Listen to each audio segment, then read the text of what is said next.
team, it's your boy Neal. Bah! With another reaction video. We are back with the final part of Michael Jordan's ESPN basketball documentary. Before we jump into this final part though, make sure you subscribe to the channel, ring notification bell, get a video a thumbs up so it gets suggested. You guys got a favorite video suggestion, you can subscribe to Patreon or drop it in the comment section. Oh my God! It really hurt him to have anything negative come out about him. One North Carolina state investigator described the murder of James Jordan as something that could have happened to any one of us. But in this case, the shooting victim was the father of Chicago Bulls superstar Michael Jordan. I can't imagine that, man. He and James were alike, and they ran around together. They buddied up together. I have no doubt he was closer to James than anyone else in his life. And here's his best friend and his dad gets murdered. It brought on an onslaught of absurd media attention, people trying to link his father's death to the fact that he had gambled. Everything just sort of closed in on Michael. When I lose the sense of motivation and the sense of to prove something as a basketball player, it's time for me to move away from the game of basketball. I needed a change. I just felt I was being engulfed by the success that I've gathered at that time. People were coming in and saying that this is clearly he was being driven from the league for other reasons, whether it was his gambling or something else. I laughed at the time. 2 days after Jordan retired in October of 1993, Stern announced his 4-month investigation had turned up no evidence that the Bulls star violated league rules. But it was too late. The following spring, Jordan tested himself in a new career. I watched him play baseball, and we met afterward, and we met in the bar, and they came to my room. We talked for hours into the night, and I was just telling me, like, what a waste. Why would you give up being the best player in the game? I think he took up a spot in a joyride in a hobby that somebody who had a legitimate chance of playing in the big leagues might have taken. He got paid to go to fantasy camp. He knew people were going to get on him. His dad wanted to play baseball. That's the reason. Not because Michael wanted to play it so much, because his dad wanted him to give it a shot.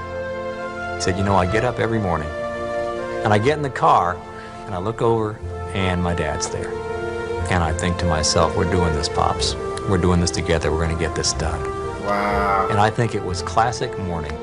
His dad always did crossword puzzles. I looked up there one morning, and there he was doing a crossword puzzle. And I never saw him do one when his father was alive. Those minor leaguers were the best thing that happened to me. It was their true love for the game. And I lost that. And I found it again, playing minor league baseball. Michael Jordan is returning. He released a press release today that said, quote, "I'm back." When he came back from baseball, all of a sudden you see him trying to get the best out of people. Now, instead of knocking somebody's confidence, he's trying to help them raise their confidence. 55 points by Michael Jordan. It kind of liberated him, but you really didn't know the effect of what it all meant until he won a championship on Father's Day. An emotional moment for Michael Jordan. The tears are flowing. That was the first time I realized that he wasn't there, and it was a very touching situation. It was very hard for me to deal with at that particular time.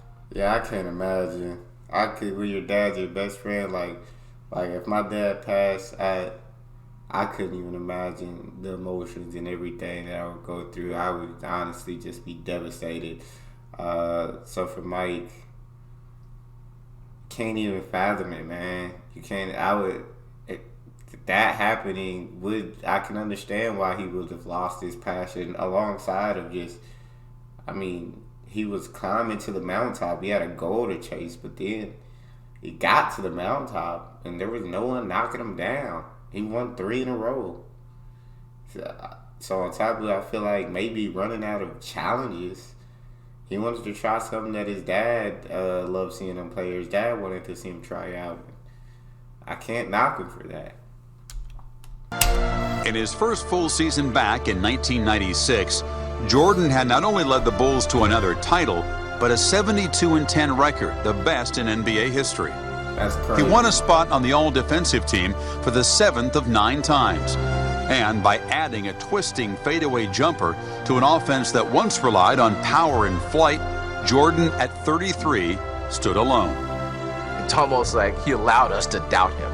And then he came back and said, okay, I've shown you all that stuff. I've been through that. I'm a human just like you. But I'm still the best. I love it. I love it. With Michael, if he's going to do something, it's not worth it for him to just do it. He has to win at it. In fact, he's taught our children that. My kids love to play basketball. They ask me to come up and watch them play one-on-one. I tell my youngest to come over and sit down, and I talk to him about being able to accept losing, but yet still competing. I said, watch, I'm gonna go out here and I'm gonna play your brother, and I'm gonna show you exactly what it's all about. So I'm playing him pretty serious, and I know that at any point in time I can steal the ball and I can go ahead and win the game. But my oldest kid hit a basket, so it's 4-2. I'm saying, well, I gotta get serious here because I'm really trying to prove a point to my kid. So the oldest fakes one way, head and shoulder fakes, and throws up the most luckiest shot you've ever seen. And I'm pissed. And I look back at my son. He looked at me and said, next. And I turned away and I smiled. I'm saying, you know what? That's my son. Because that's exactly what I would say. When we that's what happened though. When you let it go 4-2, they just throw up something. They throw up a prayer. And it gets answered, and it's like, how on earth? But I love that his son just looking at him. Next. We return to Sports Century. Mr. Jordan goes to Washington. On the basketball court, you see Michael Jordan, and he doesn't hold anything back. As soon as he gets off the court, of all things, Michael Jordan becomes vanilla. He's raised blandness to an art. In 1990, Jordan refused to endorse African-American Democrat Harvey Gantt in his senatorial race against white conservative Jesse Helms in North Carolina. Republicans buy sneakers too, said Jordan. He avoided another public issue during the 1998 season, when Nike came under fire for dubious labor practices in Southeast Asia. Jordan vowed that once the season was over, he would personally investigate the factories in question. He never did. He has to do what every other elite person does that is a member of a race that's in an underprivileged situation. They have to put their money, their power, and their intellect into a system and bring about change. I think it's a little bit unfair to lay it on Michael Jordan and say, okay, wait a second, you're African American, you're the biggest icon, then everything you should do should be for the betterment of all of your people. We do this again for the second time. I am here to announce my retirement from the game of basketball. My life will take a change. And a lot of people say, well, Michael Jordan didn't have any challenges away from the game of basketball. Well, I dispute that. More than golf awaited Jordan when he retired. In January of 2000, he endorsed Democrat Bill Bradley for president, and that same month he became president of basketball operations and part owner of the Washington Wizards. I have an attitude about the way I play. I have an attitude about the way I win.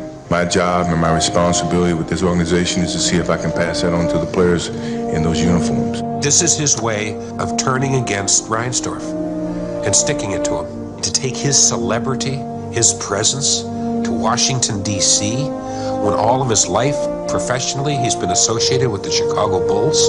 In September of 2001, the 38-year-old legend turned in his ownership shares in the Wizards to return to the floor for one last hurrah. Most press people, I believe, are basically opposed to it, and it's almost on very deeply held philosophical grounds. We want to see that shot framed in history and him never come back. In the end, it comes. They wanted him to end on that absolutely perfect note. But Mike probably still felt like, hey, like I can still do this at a very high level, and I can still win at this level. And that was a new challenge. So tell when you got that itch for the game and you believe you could still win, why not go out? Comes down to all the people who said, well, that last shot you hit to win the 6th championship game was a perfect memory.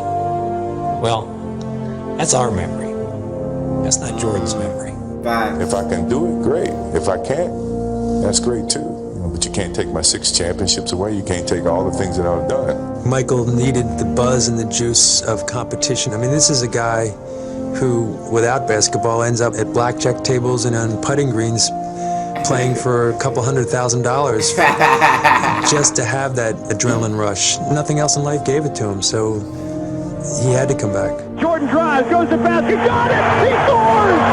Jordan scores, makes it 87-86 with 34 seconds to go!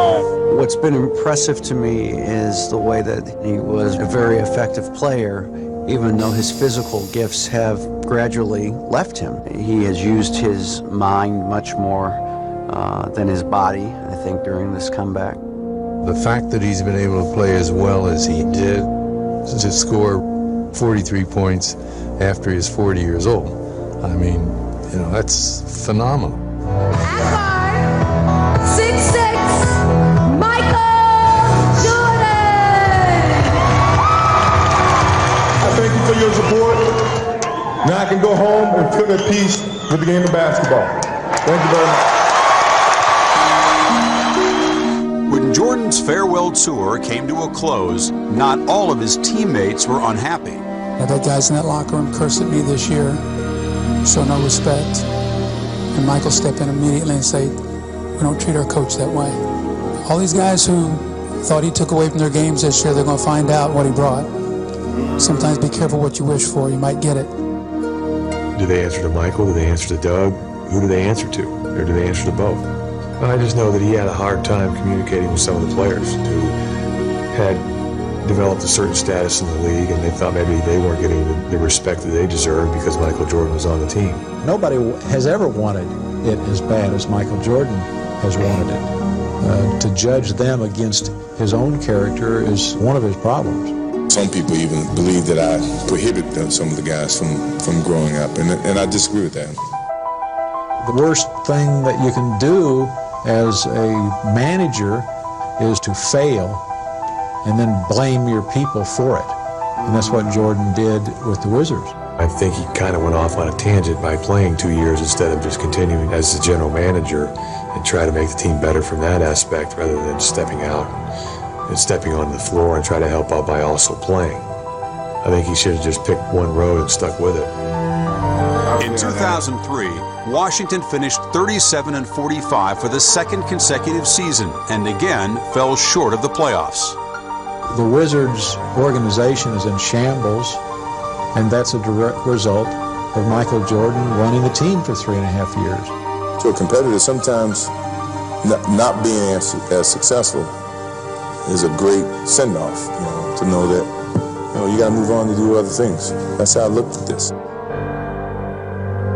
Jordan's abrupt dismissal from the Wizards in May of 2003 was not only caused by dissension among his teammates, but something that stung far worse.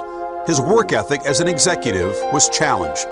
One of the prime examples, I think, is Jerry West, who was a great player, became a great executive because he would put in the hard time that was necessary, sitting in basketball arenas where he's watching people that are never going to be in the league, but you learn stuff.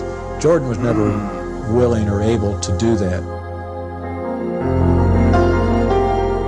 You can't picture Michael Jordan sitting back retired. I'm quite sure he'll be in Atlantic City and in Las Vegas and hunkered over some 4-foot putt with an ungodly amount of money riding on it. And for his sake, I hope he finds a way to find some happiness or joy just living a normal life, but I don't quite see that happening.